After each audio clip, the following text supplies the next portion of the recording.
موصوف کے کہنے کا مطلب یہ تھا ناظرین کہ اگست یعنی کہ 5 اگست 2019 میں جموں کشمیر کی خصوصی حیثیت ختم کرتے ہوئے اسے بھارتی یونین کا حصہ قرار دینے کا بھارتی اقدام درست تھا، جس کی وجہ سے ریاست جموں کشمیر کے حالات میں بہتری آنا شروع ہوئی ہے۔ انہیں بتایا کہ اسسٹنٹ ڈائریکٹر ٹورزم سری نگر مسٹر ذیشان خان نے انہیں بتایا کہ گزشتہ سال بھارت کی مختلف ریاستوں سے 25 لاکھ یاتری ریاست میں آئے، جس کی وجہ سے ریاستی لوگوں کے مالی حالات میں بہتری کے آثار نظر آنا شروع ہو گئے۔ ان کا یہ بھی کہنا تھا ناظرین کہ اب اگر یورپی یونین کو ملا کر جو G20 ممالک کی اس کانفرنس میں 47 ممالک کے نمائندے شامل ہو رہے ہیں، جو ریاست جموں کشمیر جا کر خود وہاں کے حالات دیکھیں گے، وہاں کی خوبصورتی اور حسین نظاروں سے لطف اندوز ہوں گے، تو واپسی پر وہ اپنے اپنے ملکوں کے شہریوں کو وہاں یعنی ریاست جموں کشمیر میں سیاحت کے لیے جانے کا مشورہ دیں گے، جس سے ریاستی کاروباری کمیونٹی کو زبردست مالی فائدہ ہوگا اور ریاست کی معیشت میں بہتری آئے گی۔ محترم ناظرین و سامعین، اس میں تو کوئی دو رائے نہیں ہے کہ کسی بھی ملک میں جب سیاحت کے لیے لوگ جاتے ہیں تو وہاں اس ملک میں رہنے والوں کو اور خاص طور پر کاروباری حضرات کو بہت مالی فائدہ ہوتا ہے، جس سے یقیناً وہاں کی معیشت بہتر ہوتی ہے، اس میں کوئی شک نہیں ہے۔ لیکن دنیا یہ بھی جانتی ہے کہ ریاست جموں کشمیر ایک متنازع خطہ ہے اور وہاں پر اس طرح کی بین الاقوامی کانفرنس کا انعقاد اور اس میں 47 ممالک کی شرکت بھارت کے اس موقف کو جائز ماننے کے مترادف ہے کہ ریاست جموں کشمیر بھارت کا اٹوٹ حصہ ہے، جبکہ حقیقت اس کے برعکس ہے، اور وہ حقیقت یہ ہے ناظرین کہ کسی بھی قانون یا آئین کے تحت ریاست جموں کشمیر بھارت یا کسی دوسرے ملک کا حصہ نہیں ہے۔ آزادی ریاست جموں کشمیر کے نعرے لگانے والے، ریاست جموں کشمیر کی آزادی کے حق میں کتابیں، کتابچے اور مضامین لکھنے والے، اور مختلف ریڈیو اور ٹی وی چینلز پر بیٹھ کر آزادی ریاست جموں کشمیر کے حق میں دلائل دینے والے، محض معیشت کی بہتری کے لیے ریاست جموں کشمیر میں G20 ممالک کی کانفرنس کو جائز اور بھارت کا بہتر اور درست اقدام اور اس کے لیے بڑا اعزاز قرار دے رہے ہیں۔ تو اس کا مطلب یہ ہوگا ناظرین محترم کہ یہ صاحبان دانش ان ممالک کے اس موقف کو تسلیم کر رہے ہیں کہ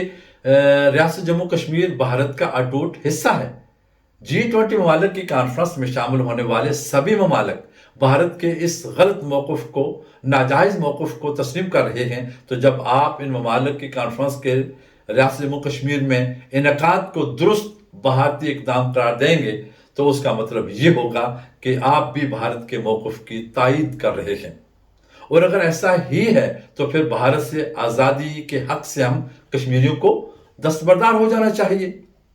بھارت نے یہ ناظرین میں آپ کو بڑی اہم بات بتانے لگا ہوں کہ بھارت نے یہ کانفرنس بھارتی مقبوضہ ریاست جموں کشمیر میں منعقد نہیں کرنی ہے، بلکہ اس نے بھارتی شہر سری نگر میں یہ کانفرنس منعقد کرنی ہے۔ جناب، بھارت کی جانب سے دنیا کو یہ دھوکہ دینے کی کوشش ہے کہ ریاست جموں کشمیر کے باسیوں نے 5 اگست 2019 کے اقدام کو درست تسلیم کر لیا ہے، جس کی وجہ سے اب وہاں امن قائم ہو چکا ہے، جبکہ حقیقت یہ ہے کہ بھارت یہ کانفرنس لاکھوں فوجیوں کی تعیناتی کے ساتھ منعقد کر رہا ہے۔ ناظرین محترم، واضح رہے کہ بھارت نے 5 اگست 2019 کو دفعہ 370 اور 35A ختم کر کے ریاست جموں کشمیر کی خصوصی حیثیت ختم کر دی تھی اور ہماری ریاست کو زبردستی اور ظالمانہ طریقے سے بھارتی یونین میں شامل کر لیا تھا۔ اس بھارتی اقدام کو منقسم ریاست کے تمام علاقوں کی عوام اور روزگار کے سلسلے میں ریاست سے باہر کشمیریوں سمیت کسی نے بھی اس دعوے کو تسلیم نہیں کیا۔ کسی ایک کشمیری نے بھی اس بھارتی اقدام کو تسلیم نہیں کیا۔ یہی وجہ ہے کہ بھارت کی بدمعاش اشرافیہ یعنی حکمرانوں نے اپنے اس فیصلے کو واپس لینے پر غور بھی کیا ہے، اور ان کے نزدیک ریاست میں امن قائم کرنے کے لیے اس فیصلے کو واپس لینا شاید ناگزیر ہے، اور ہم کشمیریوں کے نزدیک 100% ناگزیر ہے۔ اور یہ واضح ہے کہ اس بھارتی اقدام کی موجودگی میں ریاست جموں کشمیر میں کبھی امن قائم نہیں ہو سکتا۔ اگر آج ہم اس بھارتی اقدام کو درست اور جائز تسلیم کر لیں اور باقی دنیا بھی اس غیر آئینی، غیر قانونی اور ظالمانہ بھارتی اقدام کو درست تسلیم کر لے تو پھر کشمیری آزادی کو بھول جائیں۔ اور اگر کشمیری دانشور اپنی قوم کو اس بھارتی موقف کو تسلیم کر لینے کے لیے ذہنی طور پر تیار کر رہے ہیں تو اس کا مطلب یہ ہوگا کہ ہمارے کشمیری مدبر ریاست جموں کشمیر کو بھارتی یونین کا حصہ تسلیم کر چکے ہیں۔ لہٰذا ایسی صورتحال میں ہم آزادی ریاست کی باتیں کرنا چھوڑ دیں، ریاست جموں کشمیر کی غلامی کے خلاف اور آزادی کے حق میں کالم لکھنا بند کریں، جیسے جلوس کرنا چھوڑ دیں، بھارتی موقف کی تائید کر کے اس کانفرنس میں شامل ہونے والے ملکوں سے ریاست جموں کشمیر کی آزادی کے لیے کسی بھی طرح کی مدد مانگنا ہمیں بند کر دینا چاہیے۔ ان ممالک میں آزادی ریاست جموں کشمیر کے لیے جج سے جلوس کرنا، ان ممالک کے حکمرانوں کو یادداشتیں دینا اور ان سے آزادی وطن کے لیے کسی طرح کی بھی مدد مانگنا ہمیں بند کر دینا چاہیے۔ ناظرین، آئے روز ہم تارکین وطن کشمیری دنیا کے مختلف ممالک میں قائم بھارتی سفارتخانوں کے باہر مظاہرے اور احتجاج کر رہے ہوتے ہیں، پھر یہ سلسلہ اب بند ہو جانا چاہیے۔ بھائی جان، ہمارے کشمیری دانشوروں کو کھل کر سامنے آنا چاہیے اور قوم کی صحیح سمت رہنمائی کرنی چاہیے، اور ہمیں اقوام متحدہ کو بھی بتا دینا چاہیے کہ ہم نے لاتعداد شہادتیں دینے، اپنی ماؤں، بہنوں، بیٹیوں اور بہنوں کی عصمتیں کو لٹانے کے بعد بھارت کی بالادستی کو قبول کر لیا ہے۔ لہٰذا اب ہمارا مسئلہ وہاں سے بھی ختم کر دیا جائے، اقوام متحدہ کے ریکارڈ سے بھی ختم کر دیا جائے۔ تو اگر ہم نے خبروں میں رہنا ہے تو اس کے لیے کسی مخصوص دوا کی دکان کھول لینی چاہیے، کیونکہ مارکیٹ میں بہت کچھ بکتا ہے جناب، صرف کشمیر کارڈ ہی نہیں ہے بکنے کے لیے۔ ناظرین محترم، دوسری بات یہ ہے کہ آج پاکستانی مقبوضہ کشمیر کے باسیوں کی بے حسی کا بھی رونا رویا جاتا ہے، اور یہ سچ ہے کہ آزاد کشمیر کے باسیوں میں آزادی وطن کے سلسلے میں انتہائی درجے کی بے حسی پائی جاتی ہے، لیکن کبھی آپ نے اس بے حسی کی وجہ جاننے کی بھی کوشش کی ہے؟ اس بے حسی کی دیگر وجوہات میں مالی ریل پیل بھی شامل ہے، اور یہ مالی ریل پیل جو ہے یہ سر فہرست ہے جناب۔ دولت انسان کو آرام پسند بنا دیتی ہے، اور کوئی بھی تحریک، اور خاص طور پر آزادی کی تحریک، نہ صرف آرام چھوڑنے پر مجبور کرتی ہے بلکہ خون بھی مانگتی ہے، پیسہ بھی مانگتی ہے، اسے آپ کی صلاحیتیں بھی درکار ہوتی ہیں۔ آزاد کشمیریوں کے پاس دولت کی کمی نہیں ہے، جس کی وجہ سے وہ سہل پسند یعنی کہ آرام پسند ہو گئے ہیں۔ خاص طور پر اہلیان میرپور، کوٹلی، بھمبر اور پنچ کے لوگوں کے پاس دولت کی ریل پیل ہے، جس کی وجہ سے آزاد کشمیر کے دیگر اضلاع سمیت ان 4 اضلاع میں چند نوجوانوں کے سوا آپ کو کوئی آزادی کی بات کرتا نظر نہیں آتا۔ میرے خیال میں تو پوری ریاست جموں کشمیر میں کہیں بھی آزادی وطن کی تحریک سرے سے موجود ہی نہیں ہے۔ ہاں، کچھ لوگ ہیں جو آزادی وطن کے لیے جان بھی قربان کرنے کے لیے تیار نظر آتے ہیں، اور ان کی تعداد انگلیوں تو پر گنی جا سکتی ہے۔ میں ان کی حب الوطنی پر انہیں سلام پیش کرتا ہوں، اور یہ آزادی پسند لوگ بھی بکھرے ہوئے نظر آتے ہیں، بکھرے ہوئے ہیں، نظر نہیں آتے، بکھرے ہوئے ہیں۔ انہوں نے جو اپنی رئیسی طاقت تھی اس کو بھی تقسیم کر رکھا ہے، جس سے ہمارا دشمن خوب فائدہ اٹھا رہا ہے۔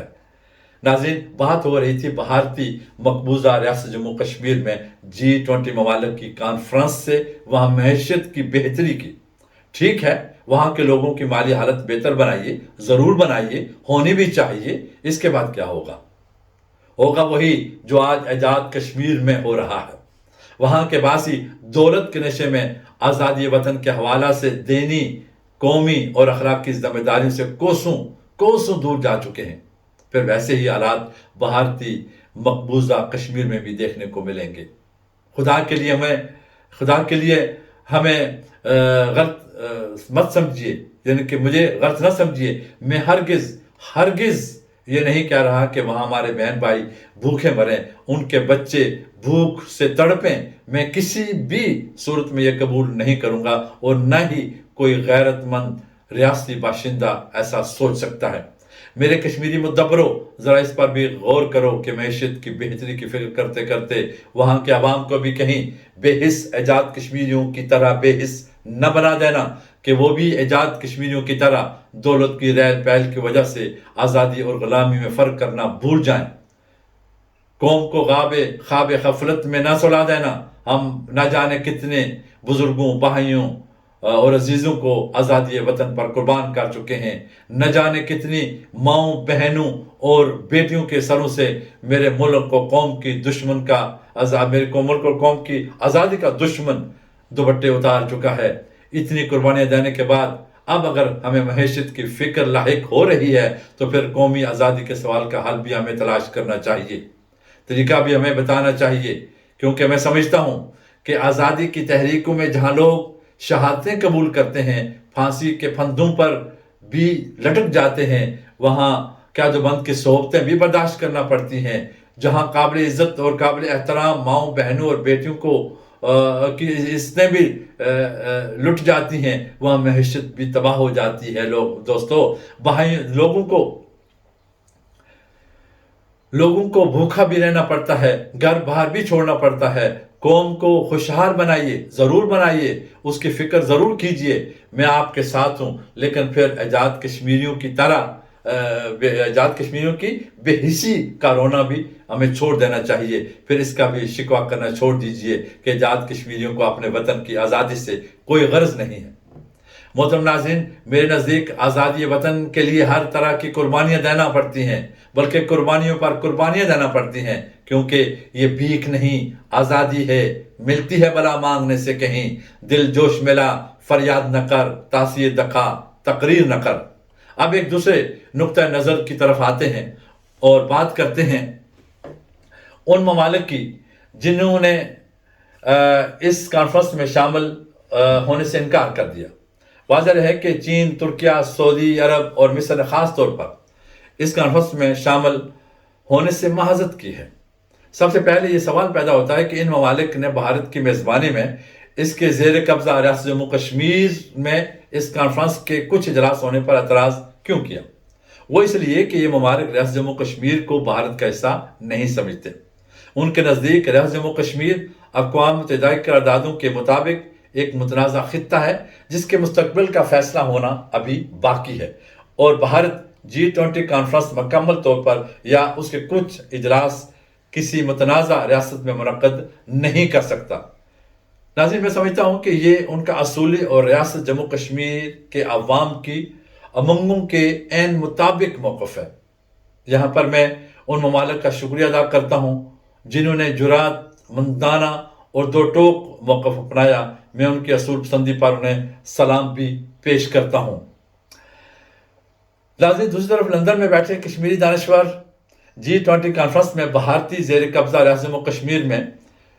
بھارتی صدارت میں ہونے والے اس کانفرنس کو قابل فخر قرار دے رہے ہیں۔ انہیں کشمیری عوام کے بنیادی انسانی حق آزادی کی بجائے ان کی مالی بدحالی کی فکر کھائی جا رہی ہے۔ ان کشمیری دانشوروں کا مطلب جو میں سمجھا ہوں وہ یہ ہے کہ کشمیری عوام کا پیٹ بھرا رہے، وہ آسودہ حال ہو جائیں، بے شک وہ غلامی کی زنجیروں میں جکڑے رہیں۔ میں ایک بار پھر دہرا رہا ہوں اور بار بار دہرا رہا ہوں کہ میں یہ ہرگز اس چیز کے حق میں نہیں ہوں کہ میرے ہم وطن کشمیری بہن بھائی فاقہ کشی میں زندگی گزاریں، لیکن یہ بھی حقیقت ہے ناظرین کہ مال کی ریل پیل لوگوں کو سہل پسند یعنی کہ آرام پسند بنا دیتی ہے، اور جیسا کہ میں نے پہلے عرض کیا ہے کہ آرام پسند انسان مزید آرام کی طلب تو کر سکتا ہے، آرام پسندی چھوڑنے کے لیے تیار نہیں ہوتا۔ اور تحریکیں اور خاص طور پر آزادی کی تحریک میں نہ صرف مال کی قربانی دینا پڑتی ہے بلکہ تحریک آزادی میں جان تک قربان کرنا پڑتی ہے، پھانسی کے پھندے بھی چومنا پڑتے ہیں، اپنے ماں باپ، بہن بھائیوں اور بچوں تک کو چھوڑنا پڑتا ہے۔ اور آرام پسند جس کے ہاں دولت کی ریل پیل ہو، وہ تو کھلونا ٹوٹنے پر اپنے بچوں کے معمول سے آنسو گرتے نہیں دیکھ سکتا۔ وہ دولت مند یا آسودہ حال وطن کی آزادی کے لیے جان قربان کرے گا؟ ہرگز نہیں، ہرگز نہیں۔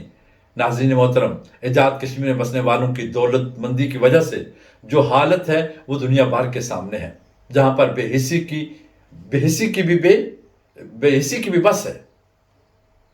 یعنی کہ آزاد کشمیر میں جو بے حسی ہے، بے حسی کی جو فضا قائم ہے، وہاں پر بے حسی کی بھی بس ہو گئی ہے۔